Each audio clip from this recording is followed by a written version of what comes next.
Hey, I'm Devin Phillips, and this week for Game Review, we're going to be taking a look at Divinity Original Sin 2. Have you ever wanted to play an RPG where your choices really matter, and it's not Fallout or Elder Scrolls? Then look no further than Divinity Original Sin 2, full of quests, monsters, and chaos. In Divinity Original Sin 2, the player can choose from 6 different origin characters, with each of them having their own personal storyline, or you can create your own character, like, for example, a human outlaw or a noble lizard, or go crazy and make an undead dwarf that is a clown. You start your journey aboard in a prison boat on your way to Fort Joy, which is everything but joyful. But you might be wondering, why are you on a prison boat? It's because you are a sorcerer, and in the world that sees you as a dangerous man or woman that lure Voidwoken, which are deadly monsters that come from a place called, well, the Void. But you might be asking yourself, what is my goal in this game?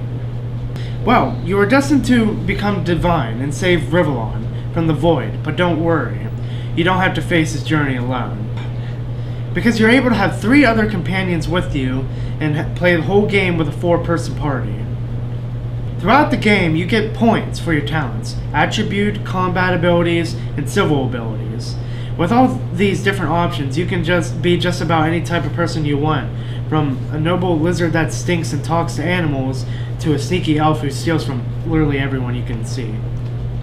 Now, the combat is turn-based, which I know will make a lot of people lose interest in it, but believe me when I say that it is fun, and I hated turn-based games until now. And the NPCs can even be tough against you, since they will actually purposely seek out vantage points to have higher damage bonuses. For example, someone might drop an oil barrel, and then a second guy could cast a fire spell to set the whole area on fire. If you have a party member that uses a wand or bow, then make sure to have them on high ground, that way they can get that sweet damage bonus while you keep your ground units on the ground. In my game, I have an archer and a wizard, so I keep them out of battle and sneak to a high vantage point to attack, while my other 2 party members will bring the pain on the ground.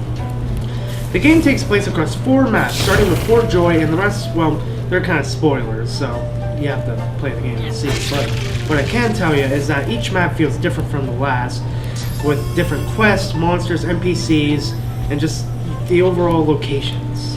Also, I have noticed that doing the small stuff on one map can have a big impact for another. For example, I saved an injured soldier on Fort Joy and met him all the way up to the 3rd map, where he gave me a completely new quest. When I started my 2nd playthrough, I decided to take my time throughout the maps, and I managed to find an entirely new area on the 2nd map, along with a boss fight and new crew members for my ship, which also acts like a player home.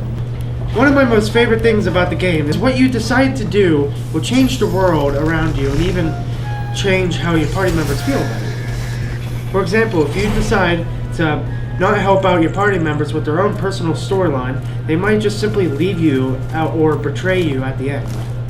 This can have lasting effects because having the right party members can influence how other characters treat you, but be careful. There could be people who want one of your party members dead. Now I feel like I need to bring this up. Yes, there are glitches, but they are rare, and when they happen, they will be small and not game changing. Here's one last bit of advice: don't make deals with demons. I had to learn that.